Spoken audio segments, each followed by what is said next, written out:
मेरा नाम डॉक्टर सुमन जैन है और इस वीडियो में हम आपको बता रहे हैं फुल डिटेल में इंजेक्टेबल कॉन्ट्रासेप्टिव के बारे में। ये कैसे काम करता है, किन लोगों के लिए सूटेबल है और इसको यूज करने के दौरान में आपको किन बातों का ध्यान रखना चाहिए, ये सब आपको इस वीडियो में जानने को मिलेगा। इस वीडियो को पूरा देखिएगा अंत तक, क्योंकि हर बात इंपॉर्टेंट है इंजेक्टेबल कॉन्ट्रासेप्टिव को टेंशन फ्री होकर यूज करने के लिए। ये हमारी बर्थ कंट्रोल सीरीज का दूसरा एपिसोड है। फर्स्ट एपिसोड में मैंने बताया था कि कॉन्ट्रासेप्शन क्यों जरूरी है, कॉन्ट्रासेप्शन का मतलब क्या है, कब आपको इस्तेमाल करना चाहिए, किन लोगों को करना चाहिए, आइडियल कॉन्ट्रासेप्टिव मेथड कैसा होता है। अगर आपने वो वीडियो मिस कर दिया है तो उसका लिंक डिस्क्रिप्शन बॉक्स में है, आप उसे भी चेक करें। हमारे चैनल पर आपको मिलेंगे videos about women's health and wellness, तो सब्सक्राइब करना ना भूलें। इंजेक्टेबल कॉन्ट्रासेप्टिव एक बहुत ही पॉपुलर मेथड है। वर्ल्ड में जितने भी कॉन्ट्रासेप्टिव यूजेस होते हैं उनमें से लगभग 60% इंजेक्टेबल कॉन्ट्रासेप्टिव का है। क्योंकि इसमें पेशेंट का सेटिस्फेक्शन लेवल बहुत होता है, इसलिए ये मैं सबसे ज्यादा प्रिस्क्राइब करती हूँ। वैसे तो कई तरीके के इंजेक्शन आते हैं, लेकिन जो इनमें सबसे कॉमन और पॉपुलर है उसका नाम इंजेक्शन DMPA है। अगर इसका प्रोटोकॉल आप ढंग से फॉलो करते हैं तो ये बहुत इफेक्टिव है। इसका फेलियर रेट सिर्फ 0.4 पर 100 वुमेन ईयर है।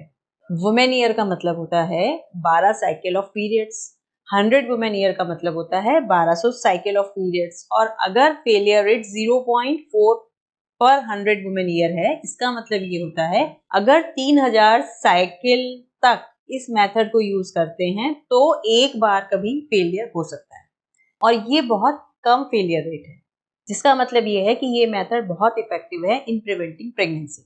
वैसे तो कई अलग अलग इंजेक्शन अवेलेबल हैं, कुछ 2 महीने पे लगाए जाते हैं, कुछ 3 महीने पे लगाए जाते हैं, लेकिन जो इंडिया में सबसे पॉपुलर है वो 3 महीने का है, जो कि जैसा मैंने बताया इंजेक्शन DMPA। सबसे पहले मैं ये बताती हूँ कि ये इंजेक्शन काम कैसे करता है। ये एक डिपो प्रिपरेशन है। डिपो प्रिपरेशन का मतलब ये होता है कि एक फिक्स अमाउंट, एक मात्रा इंट्रामस्कुलर तरीके से या इंजेक्शन के फॉर्मेट में लगाई जाती है और वो वहां पे डिपॉजिटेड रहती है, और हर दिन थोड़ी थोड़ी मात्रा उसमें से रिलीज होके ब्लड में मिक्स होती है। ये जो डिपो प्रिपरेशन होती है ये एक हार्मोन होता है जिसको कि प्रोजेस्टेरॉन कहते हैं, और इस प्रोजेस्टेरॉन का एक निश्चित मात्रा में देने से होता यह है कि ओव्यूलेशन नहीं होता। ओव्यूलेशन मतलब नए फॉलिकल्स नहीं बनते, नए एग्स नहीं बनते, तो फिर प्रेगनेंसी नहीं हो पाती। इस हार्मोन का एक निश्चित मात्रा देने से ओव्यूलेशन नहीं होता, यानी कि ये ओव्यूलेशन को सप्रेस करता है। इसके अलावा ये सर्वाइकल म्यूकस को भी थिक करता है। सर्वाइकल म्यूकस का मतलब है ये जो यहाँ जैसे मॉडल में दिखाया गया है, ये जो सर्विक्स है यहाँ पे एक म्यूकस का प्लग होता है जिसको कि सर्वाइकल म्यूकस कहते हैं। तो प्रोजेस्टेरॉन हार्मोन जो है, जो इसमें हम दे रहे हैं इंजेक्टेबल कॉन्ट्रासेप्टिव के तरीके से, ये सर्वाइकल म्यूकस को थिक करता है, और जिसकी की वजह से जो मेल स्पर्म होता है वो यूट्रस के अंदर जा नहीं पाता, वहीं पे अटक के रह जाता है। इसके अलावा ये एंडोमेट्रियम यानी कि यूट्रस की लाइनिंग को भी थिन करता है, जो कि इम्प्लांटेशन को होने नहीं देता, इम्प्लांटेशन या प्रेगनेंसी को वहां पे लगने नहीं देता। तो अब मैं आपको ये बताती हूँ कि कब, कैसे और कहाँ लगाया जाता है। इस इंजेक्शन को पीरियड के डे 2 या डे 3 पे लगाया जाता है, लेकिन अगर किसी वजह से देर हो तो अप टू 7 डेज तक इसको लगा सकते हैं। फिर उसके बाद जो फर्स्ट डोज लगती है, उसके बाद में अगली डोज पीरियड से रिलेटेड नहीं होती है, उसके बाद में हर एग्जैक्टली 3 महीना के बाद में आपको नेक्स्ट डोज लगवानी होती है। इसी तरह रिपीट करते जाते हैं हर 3-3 महीना से। ये इंजेक्शन या तो हिप मसल पे लगाते हैं या आर्म्स पे डेल्टॉइड में लगाते हैं। ये इंजेक्शन इंट्रामस्कुलर लगाया जाता है जिगजैग पैटर्न में। लैक्टेशनल एमनोरिया या जबकि आपके जस्ट डिलीवरी हुई है और बच्चा अभी छोटा है, उस दौरान पे भी ये इंजेक्शन एकदम सेफ है और इससे बच्चे के दूध पे कोई असर नहीं पड़ता। महीने के बीच में भी आप ये इंजेक्शन लगवा सकते हैं अगर आप ये 100% श्योर हैं कि आप प्रेगनेंसी आपको नहीं है, लेकिन उसके लिए फिर आपको एक प्रेगनेंसी टेस्ट करवाना पड़ेगा, और ये इंजेक्शन लगवाने के बाद 15 दिन तक आपको कुछ और मेथड भी यूज करना पड़ेगा, और 15 दिन के बाद में आपको एक रिपीट प्रेगनेंसी टेस्ट भी करवाना पड़ेगा। बेस्ट ये है कि आप इसको पीरियड के डे 2 या डे 3 पर लगवाएं। नेक्स्ट इंजेक्शन लगवाने के लिए आपके पास ग्रेस पीरियड का टाइम 7 दिन का है, यानी कि अगर आपको जिस डेट को आपको इंजेक्शन लगवाना था उसके बाद में अगर उस दिन आप नहीं लगवा सके तो विद इन 7 डेज आपको एटलीस्ट लगवाना ही चाहिए to get its proper effect. लेकिन अगर किसी वजह से जिस डेट को आपको लगवाना है उस डेट पर मान लीजिए आप अवेलेबल नहीं है, आपको कहीं बाहर जाना है, तो आप पहले लगवा सकते हैं। पहले आप 5 दिन पहले, 10 दिन पहले भी लगवा सकते हैं, कोई दिक्कत की बात नहीं। किसी वजह से अगर आप लगवाने में 7 दिन से भी ज्यादा डिले हो गए तो भी आप लगवा तो सकते हैं, लेकिन फिर से वही आपको प्रेगनेंसी टेस्ट करवा के ही लगवाना पड़ेगा और वापस से वही प्रिकॉशन रखनी पड़ेगी कि 15 दिन आप ध्यान रखें और एक रिपीट टेस्ट और करवाएं। इंजेक्शन लगवाने के बाद में पीरियड पे इस इंजेक्शन का क्या असर रहता है? अगर आपने ये इंजेक्शन लगवाया है तो यूजुअली इसके बाद में पीरियड धीरे धीरे धीरे कम होना शुरू हो जाता है, लेकिन कभी कभी कुछ पेशेंट्स में थोड़ी सी स्पॉटिंग, थोड़े से धब्बे या कभी कभी थोड़ा सा हैवी ब्लीडिंग भी हो सकती है। हैवी ब्लीडिंग आमतौर पे कम ही पेशेंट्स को होती है, ज्यादातर में धीरे धीरे पीरियड कम होना शुरू हो जाता है और 50-60% ऑफ द पेशेंट्स में पीरियड बिल्कुल बंद भी हो सकता है, जिसको कि हमारी मेडिकल टर्मिनोलॉजी में एमेनोरिया भी कहते हैं, या आप कह सकते हैं कि माहवारी आना बंद हो जाता है। लेकिन घबराने की बात नहीं है, ये एक अच्छी बात है। पहली बात तो ये कि जो पीरियड कम होता है और बंद होता है ये टेम्परेरी होता है। जब तक आपको इंजेक्शन के असर रहते हैं तब तक ये सब चीजें होती हैं। जैसे ही इंजेक्शन यूज करना आप बंद करेंगे ये सारी चीजें खत्म हो जाती हैं और वापस से आपको जो नॉर्मल आपका पीरियड होता है वही आना शुरू हो जाता है। अब बात यह है कि कुछ लोग ये डरते हैं कि पीरियड नहीं आना तो प्रॉब्लम का काम है, इससे आंखें कमजोर हो सकती हैं, इससे हमारा पेट फूल सकता है। ये सब मिथ हैं, ऐसा नहीं है। होता ये है कि जब आपको प्रेगनेंसी होती है या जब आपका बच्चा दूध पी रहा होता है तो उस दौरान में भी आपको पीरियड नहीं आते। तो ये जो इंजेक्शन है ये इस तरह से डेवलप किया गया है कि आपके जो लैक्टेशन और प्रेगनेंसी की जो पिक्चर है बॉडी की उसी को मिमिक या उसी को कॉपी किया गया है। तो जैसे प्रेगनेंसी होने के दौरान में पीरियड नहीं आता, दूध पिलाने के दौरान में पीरियड नहीं आता, उसका लेकिन कोई साइड इफेक्ट नहीं है, ऐसे ही इस इंजेक्शन के दौरान लगाने के दौरान जो पीरियड नहीं आता उसका कोई साइड इफेक्ट नहीं है। ऐसा नहीं है कि अंदर बॉडी में कोई ब्लड कलेक्ट हो रहा है जो आगे चल के कुछ प्रॉब्लम करेगा, ऐसा बिल्कुल नहीं है। हालांकि पीरियड नहीं आना कुछ लोगों को शायद पसंद ना आए, खास तौर पे हमारे कल्चर के हिसाब से ऐसा लगता है कि पीरियड आना बहुत जरूरी है, पीरियड में जो ब्लड होता है वो गंदा ब्लड होता है।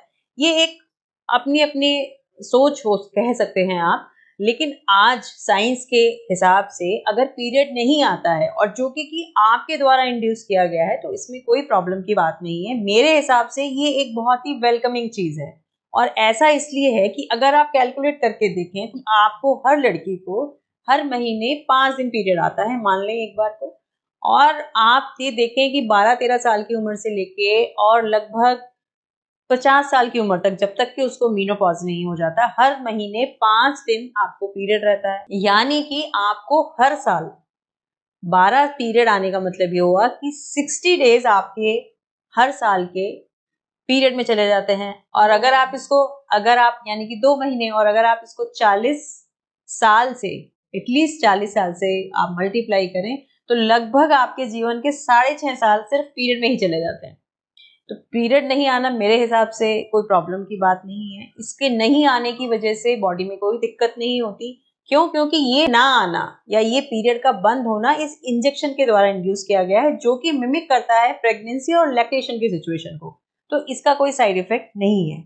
लेकिन अगर आपको पीरियड किसी और वजह से नहीं आ रहा है या आप कोई दवाई मेडिसिन यूज नहीं कर रहे हैं और तब आपको पीरियड नहीं आ रहा है, तब आपको चेकअप जरूर करवाना है कि क्या कारण है जिसकी वजह से आपको पीरियड नहीं आ रहा है। मान लीजिए कोई यंग गर्ल है और उसको पीरियड नहीं आ रहा है तो उसको डेफिनेटली जाके चेक करवाना पड़ेगा कि क्या कारण है कि मुझे पीरियड नहीं आ रहा है। हो सकता है उसको कोई प्रॉब्लम हो, लेकिन यहाँ हम बात कर रहे हैं इंजेक्टेबल कॉन्ट्रासेप्टिव की वजह से होने वाले एमेनोरिया की, और मेरे हिसाब से इसमें कोई प्रॉब्लम नहीं। मैं तो यहाँ तक कहूंगी कि ये आपको बोनस मिला है अपनी लाइफ एंजॉय करने के लिए, और जो इस इंजेक्शन को यूज करते हैं उनका जो सेटिस्फेक्शन लेवल होता है वो मुझे लगता है कि इसी वजह से होता है, क्योंकि पीरियड या तो बहुत कम आते हैं और या नहीं आते, तो कितने दिन आपको एक्स्ट्रा मिल जाते हैं कोई चिंता ही नहीं। इसके अलावा जब पीरियड कम आते हैं या नहीं आते हैं तो आपका जो इतना ब्लड लॉस होता है, तो डेफिनेटली जो खून की कमी महिलाओं में अक्सर पाई जाती है उसका भी होना कम हो जाता है। लेकिन अगर आपको ऐसा है कि नहीं पीरियड तो हमें आना ही चाहिए, तब ये मेथड आपके लिए सूटेबल नहीं। आप ऐसा ना करें कि एक इंजेक्शन लगवाए और फिर परेशान होते रहें कि भाई हमें तो पीरियड नहीं आ रहा, अब हम क्या करें। और ऐसा नहीं है कि जितने भी पेशेंट ये यूज करते हैं सभी को पीरियड नहीं आता, कुछ लोगों को रेगुलर पीरियड टाइम से भी आता भी रहता है। पीरियड नहीं आने का मतलब ये होता है कि ओव्यूलेशन सप्रेस रहता है। ओव्यूलेशन सप्रेस रहता है तो सारे ही हार्मोन जो हैं वो बैलेंस में या सप्रेस फॉर्मेट में रहते हैं। तो यूट्रस में होने वाली कोई भी प्रॉब्लम, फाइब्रॉइड, सिस्ट, एंडोमेट्रियोसिस, वो भी चेक रहती है जबकि कि ये पीरियड चल रहा हो, जबकि कि ये इंजेक्शन चल रहा हो। तो ये सारी प्रॉब्लम अगर आपको हैं तो ये भी थोड़ा कंट्रोल में रहेंगी जब तक कि ये इंजेक्शन आपको चल रहा है। चेक रहेंगी या बढ़ेंगी नहीं। तो इस इंजेक्शन से सब फायदे ही है या कोई प्रॉब्लम भी हो सकती है? नहीं, प्रॉब्लम भी हो सकती है। सबसे पहली प्रॉब्लम ये है कि ऐसा माना जाता है कि ये इंजेक्शन बोन मिनरल डेंसिटी या बीएमडी को कम करता है। यानी कि जब ये इंजेक्शन अगर आपको लग रहा है तो आपकी बोन्स थोड़ी सी फ्रेजाइल हो जाएंगी। ऐसा नहीं है कि आज लगाया और कल फ्रेजाइल हो जाएंगी, थोड़ा सा उनकी डेंसिटी कम हो जाती है। इसीलिए इस इंजेक्शन को एक बार में हम लोग 2 साल से ज्यादा नहीं कंटिन्यू करते। उसके बाद में कुछ टाइम का गैप करके फिर से आप ये स्टार्ट कर सकते हैं। हालांकि बोन मिनरल डेंसिटी कम होने का कोई कंक्लूसिव एविडेंस अभी तक नहीं है, लेकिन क्योंकि ये ऐसा एक अजम्पशन है, इस वजह से इसको एक साथ इस इंजेक्शन को 2 साल से ज्यादा हम लोग नहीं लगाते। बोन मिनरल डेंसिटी अगर ये कम भी करता है थोड़ा बहुत, तो ये रिवर्सिबल इफेक्ट है। जैसे ही आप इस इंजेक्शन को लेना बंद करते हैं वापस से आपकी बोन नॉर्मल हो जाती है। दूसरा अनवांटेड इफेक्ट जो हो सकता है वो है थोड़ा वेट गेन का। लगभग 5 to 7% वेट आपका गेन हो सकता है। यानी कि अगर आप इसको 2-3 साल तक यूज करते हैं तो 2-3 किलो वेट शायद आपका गेन हो सकता है। Again this is again a reversible thing. जैसे ही आप इसको इंजेक्शन लेना छोड़ते हैं तो ये वेट गेन आपका वापस से ठीक हो जाता है, और ये सबके साथ नहीं होता, कुछ के साथ होता है। इसका एक तरीका ये भी हो सकता है कि अगर आपने इसको इस्तेमाल करना शुरू किया और आपको लग रहा है कि आपका इससे वेट गेन हुआ है, तो फिर आप किसी दूसरे मेथड पे शिफ्ट कर सकते हैं। एक और जो इसका इफेक्ट है जो शायद अनवांटेड है, वो है कि फर्टिलिटी रिटर्न का। इसकी जो फर्टिलिटी रिटर्न का मतलब ये है कि टैबलेट्स वगैरह जैसे आप यूज करते हैं या कॉपर टी यूज करते हैं, उनका ये रहता है कि जैसे ही आपने उनको यूज करना बंद किया, आपके वापस से फर्टिलिटी वापस आ जाती है, या आपके एग्स बनना शुरू हो जाते हैं, या इमीडिएटली नेक्स्ट मंथ में आपको प्रेगनेंसी होने के पूरे चांसेस हैं। लेकिन इंजेक्शन जब आप यूज करते हैं और इसको यूज करना बंद कर देते हैं, उसके बाद में भी आपकी फर्टिलिटी इमीडिएटली रिटर्न नहीं होती। कभी कभी उसको 6 महीना से 1 साल तक भी लग सकता है। इसीलिए इस मेथड को उन्हीं लोगों को यूज करना चाहिए जिनको कि लंबा स्पेस चाहिए, लंबा मेथड जो लोग यूज करना चाहते हैं, उन्हीं के लिए ये ज्यादा यूजफुल है। 1 या 1.5 साल के बाद में 100% लोगों की फर्टिलिटी वापस से आ जाती है। इसीलिए अगर आपको कुछ समय के लिए ही बर्थ कंट्रोल यूज करना है तो ये मेथड आपके लिए सूटेबल नहीं है। एक और प्रॉब्लम जो कभी कभी इस इंजेक्शन से होती है वो ये होती है कि अगर सपोज आपने इंजेक्शन लगाया और किसी वजह से कुछ पेशेंट्स में, बहुत रेयर केसेस में, अगर किसी को एक्सेसिव ब्लीडिंग है या उसको इंजेक्शन नहीं पसंद आ रहा है या नहीं सूट कर रहा है, एक बार जो लगाया तो 3 महीने तो उसका इफेक्ट फिर चलेगा ही। आप उसको बीच में विड्रॉ नहीं कर सकते। ये फैसिलिटी इसमें नहीं है जो कि बाकी मेथड्स में अवेलेबल हो जाती है। इसीलिए इसको प्रॉपर्ली डॉक्टर से डिस्कस करके ही आपको शुरू करना चाहिए। किन लोगों को ये यूज नहीं करना चाहिए या किन लोगों में ये कॉन्ट्रा इंडिकेटेड है। कॉन्ट्रा इंडिकेटेड है मतलब जिनको कि ये मना है यूज करना। पहले नंबर पे वो लोग जिनको कि कोई लिवर प्रॉब्लम है, दूसरा जिन लोगों को कोई कार्डिक प्रॉब्लम हो, या जिनको कि कोई पर्सनल या फैमिली हिस्ट्री हो थ्रोम्बो एम्बोलिक प्रॉब्लम्स को लेकर, या जो लोग हाई रिस्क हो कोलेस्ट्रॉल प्रॉब्लम के लिए, जो लोग स्मोकिंग करते हैं उनके लिए भी ये सूटेबल मेथड नहीं है। तो इसके अलावा अगर कोई फीमेल बहुत अंडरवेट है या किसी वजह से वो व्हीलचेयर पे है या पैरालाइज्ड है या माल नरिश्ड है, उनके लिए भी ये मेथड सूटेबल नहीं है, क्योंकि जैसा कि मैंने बताया कि ये बोन मिनरल डेंसिटी को कम करता है, ऐसा माना जाता है। तो इसलिए उन लोगों के लिए ये सूटेबल नहीं है। अब बात ये करते हैं कि कौन कौन इसको यूज कर सकता है। इसको लगभग वो सभी यूज कर सकते हैं जिसको कि जैसा हमने बताया वो कॉन्ट्राइंडिकेशंस नहीं है। चाहे आपको 2 बच्चों के बीच में स्पेस करना है या आपकी फैमिली पूरी हो चुकी है और आप परमानेंट मेथड यूज नहीं करना चाहते, फिर आपको डेफिनेटली लॉन्ग टर्म इफेक्ट वाले मेथड्स ही सूट करेंगे। उस दौरान पे भी ये एक बहुत अच्छा मेथड है।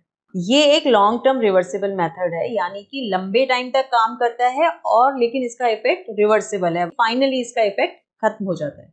अब बात करते हैं कि इसके बेनिफिट्स क्या हैं। सबसे पहला, महंगा नहीं है, खुद खरीद के लगाते हैं तो 200 to 500 इसकी कॉस्ट है, और गवर्नमेंट हॉस्पिटल में ये मुफ्त भी लगाया जाता है।